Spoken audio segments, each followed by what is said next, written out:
Shedeur Sanders, once hailed as the Browns' future, now allegedly kicked out. And when I say kicked out, I don't mean politely shown the door.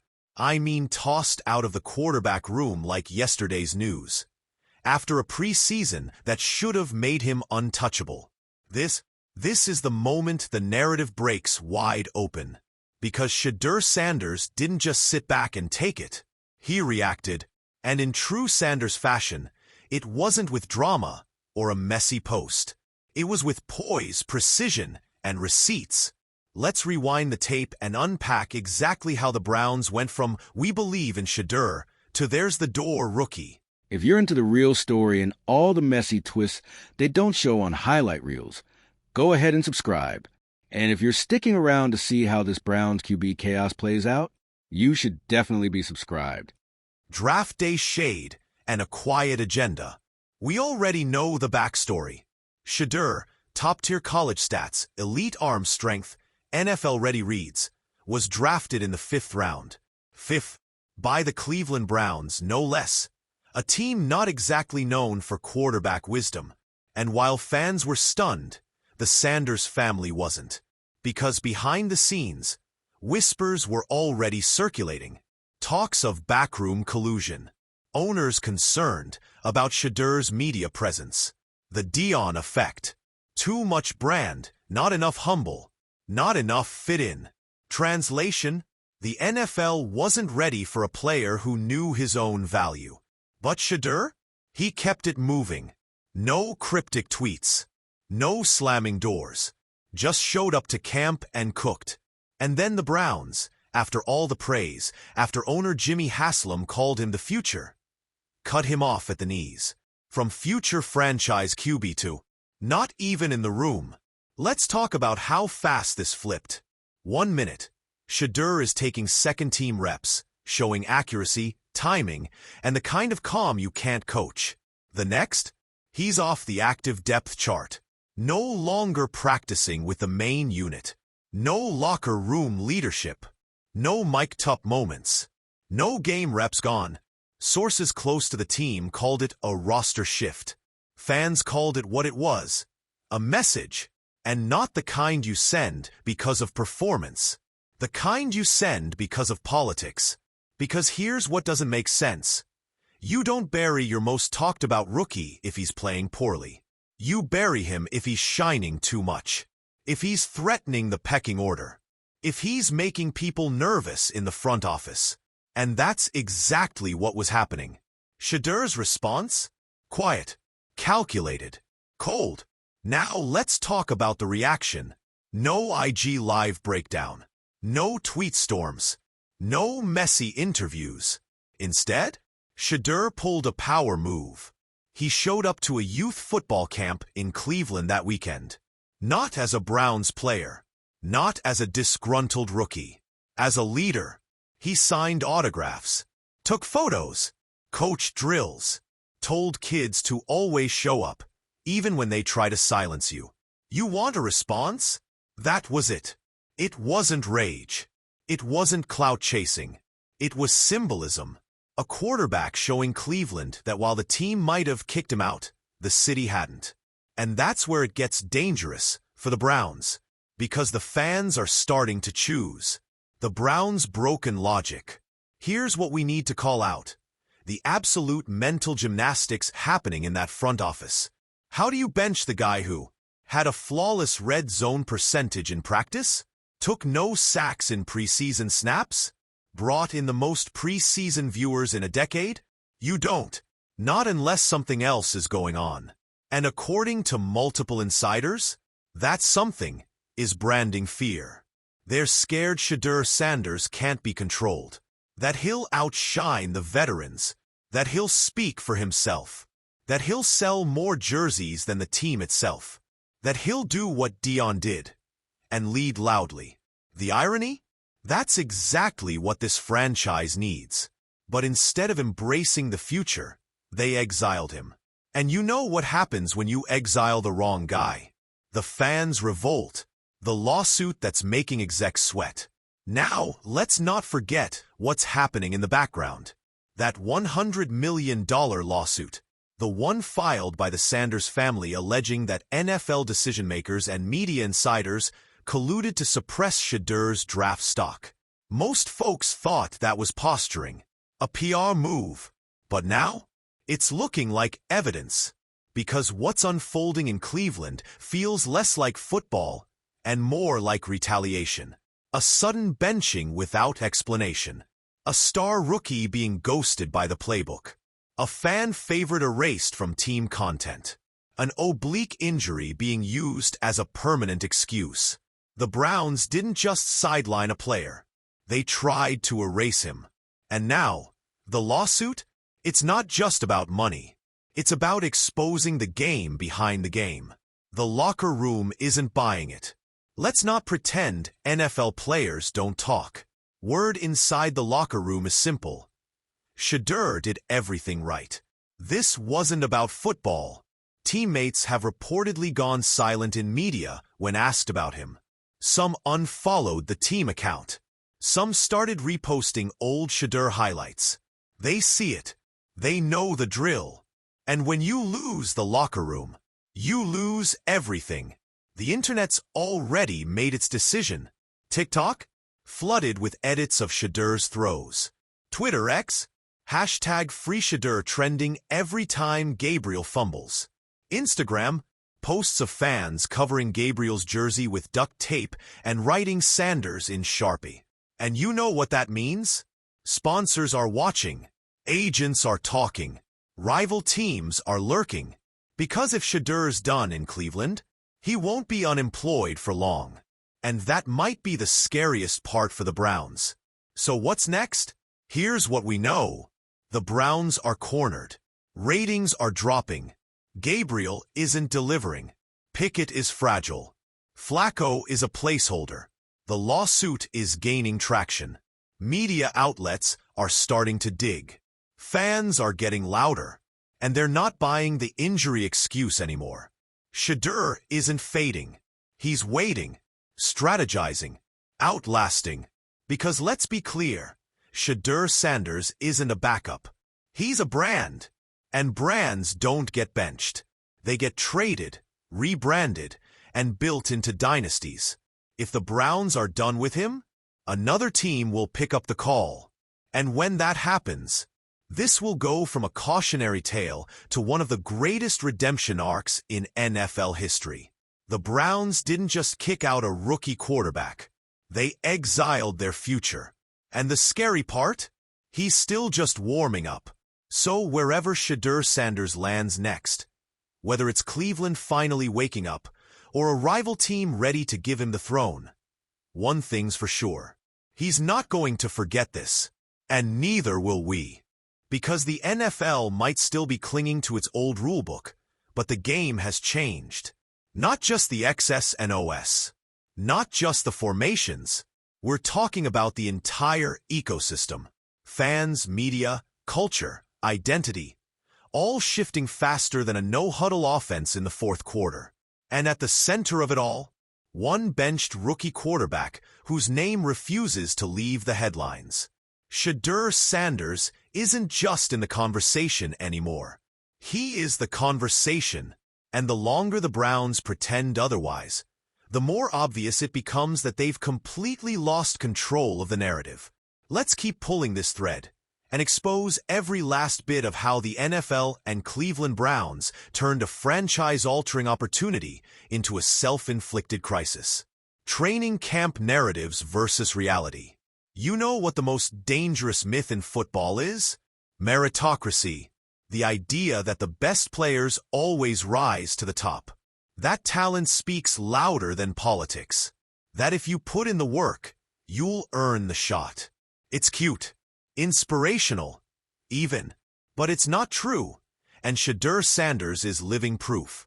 By all measurable standards, film breakdowns, practice reps, poise under pressure, he outperformed Dillon Gabriel during training camp. Not even a close race. You had beat reporters quietly whispering that Shedeur was making throws you don't usually see from rookies. You had linemen talking about how the energy shifted when he was under center. But somehow, Gabriel got the nod, despite his fumble, despite his media gaffe, despite looking like a deer in headlights when the tempo kicked up. That's not a meritocracy. That's a legacy league protecting its order. And the fans? They see through it now. The rose-colored glasses are off. And what they're seeing is a system that still doesn't know how to handle a new kind of quarterback. Silence that speaks volumes. Here's what's wild. Shedeur Sanders hasn't said much. Not publicly. No, I should be starting tweets. No cryptic emoji-laced Instagram captions. No staged paparazzi shots of him looking frustrated outside team facilities. Just quiet work, subtle sideline leadership, and, ironically, that silence is louder than anything Gabriel has said since his infamous post-game meltdown. And you know who else notices? Veterans, coaches, analysts, sponsors. Because real ones recognize restraint. Shedeur is showing a level of maturity most rookies don't even fake well. And in doing so, he's making it harder and harder for the Browns to justify leaving him on the bench. He's not giving them any fuel to claim he's immature or not ready. All they've got left now is excuses. Locker room whispers turning into shouts.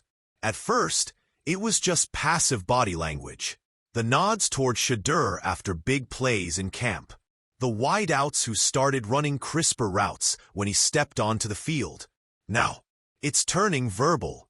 You've got defense starters privately venting to reporters about inconsistencies at QB. You've got offensive players dropping sound bites like, "We just want the best guy under center." No names are mentioned, but we all know who they mean. And here's the danger zone. If a locker room divides behind the scenes and the coaching staff refuses to listen, you've already lost control of your team.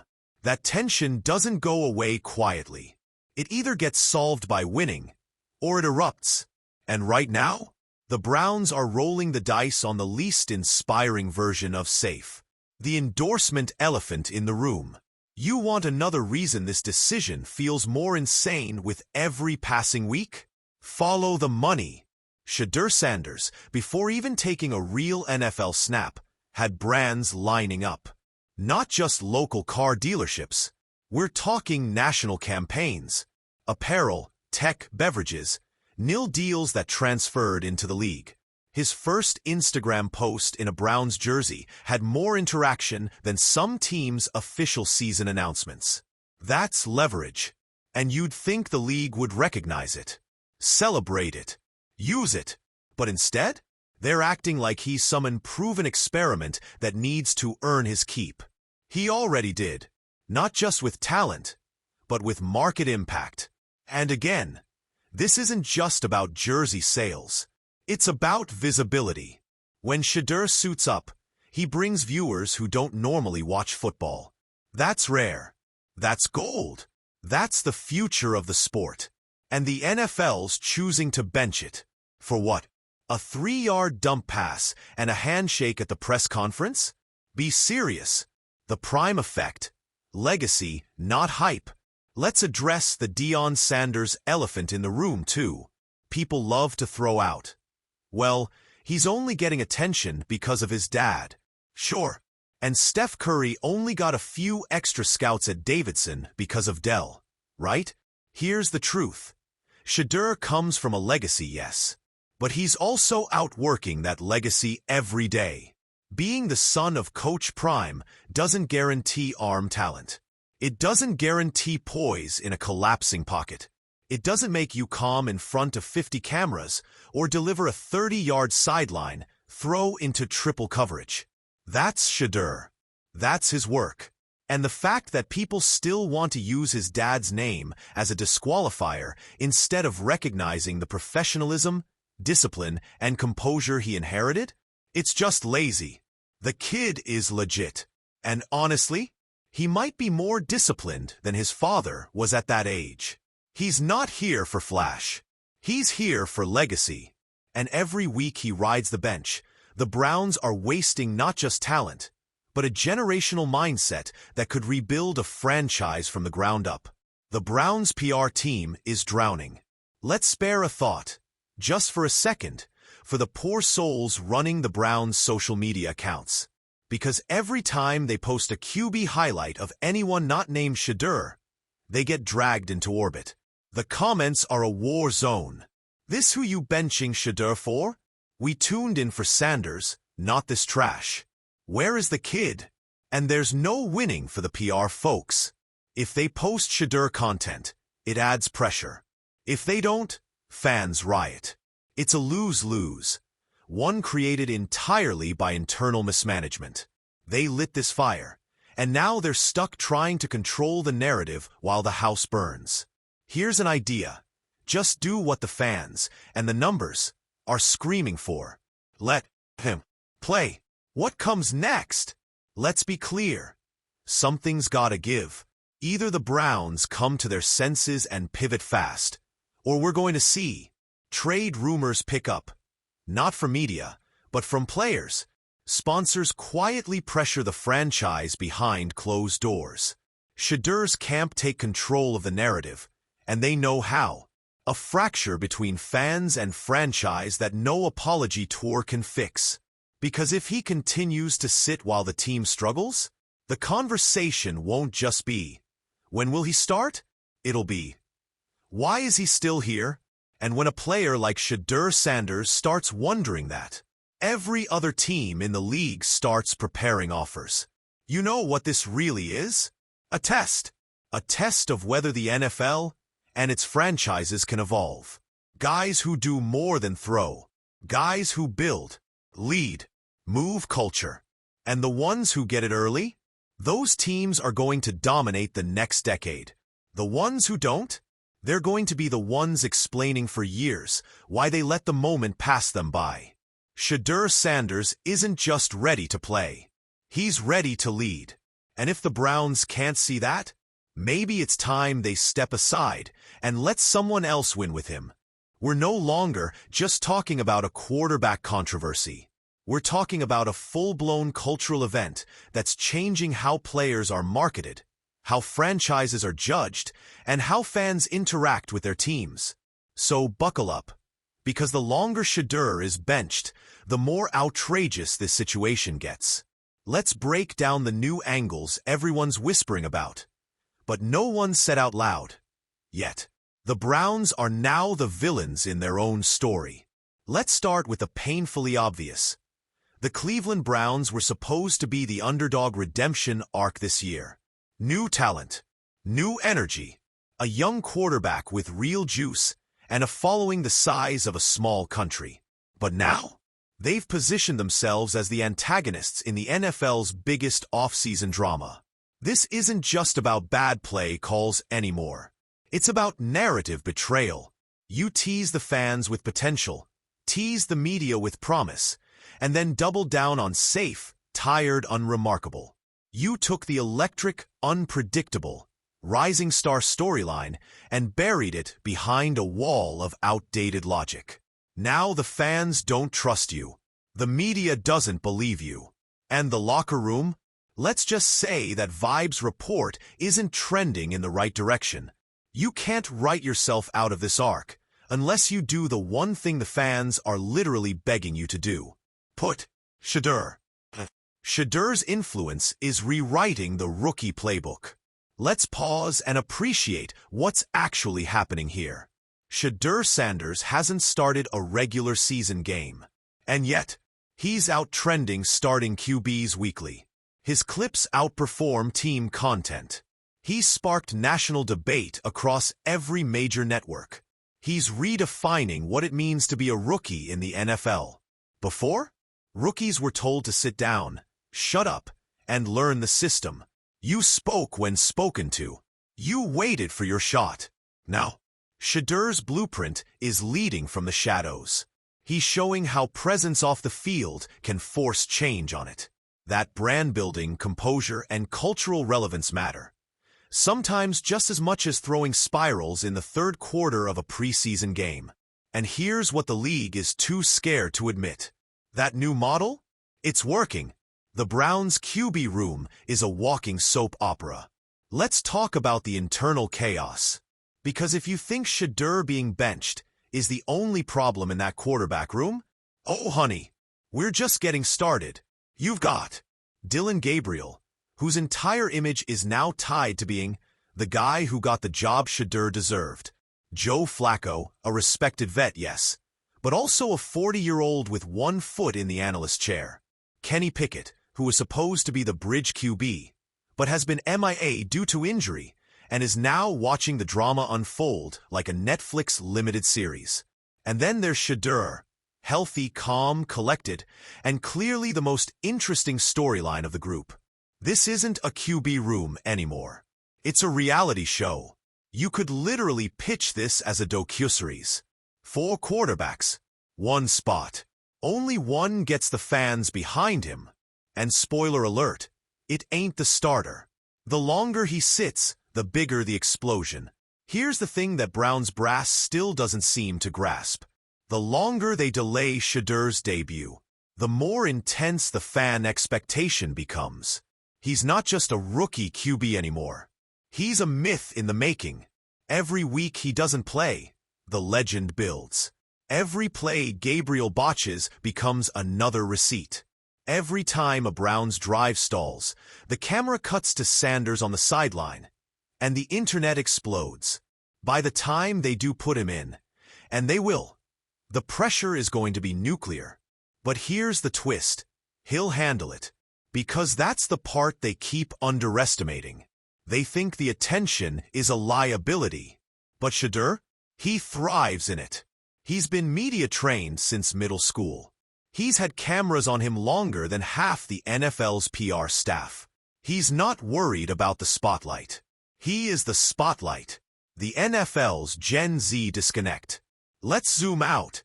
This situation has also exposed how deeply out of touch parts of the NFL are with their next generation of fans. Gen Z doesn't care about paying your dues if the guy being held back is clearly more talented. They don't care about seniority. They care about vibes, about transparency, about justice. And when they see someone being held down, especially someone who looks like them, talks like them, represents them, they don't sit quietly. They mobilize. They meme. They boycott. They amplify. And right now, they're rallying behind Shedeur like he's a movement. So while the league tries to cling to tradition, a younger audience is already shifting their loyalty. Not to a team, but to a person. That's not just a fan shift. That's a business shift. Other teams are using this as a recruiting pitch. You better believe there are GMs watching this Browns circus unfold and taking notes. Teams with shaky quarterback situations are already fantasizing. If Shedeur becomes available, he's ours. Not only because of his play, but because of the brand equity he brings with him. We're talking built-in audience, national attention, cultural clout. If Shedeur hits the trade market, it won't just be a bidding war.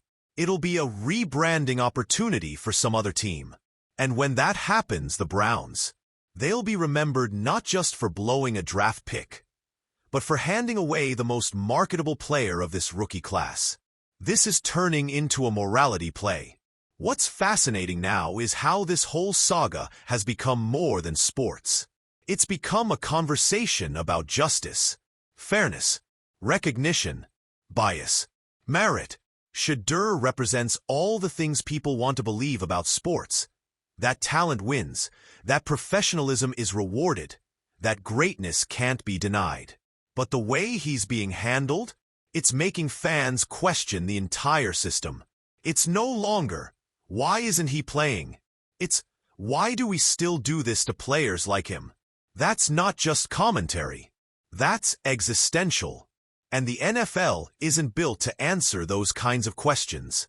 Final drive. Time's running out. Here's the real kicker. The Browns aren't just risking a few losses by benching Shedeur. They're risking irrelevance. In a league that's constantly hunting for fresh narratives and breakout stars, you had one land in your lap. You didn't have to manufacture anything. He brought the story to you.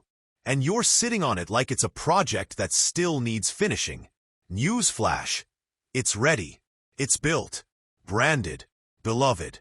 You're not protecting Shedeur from the pressure. You're protecting your pride.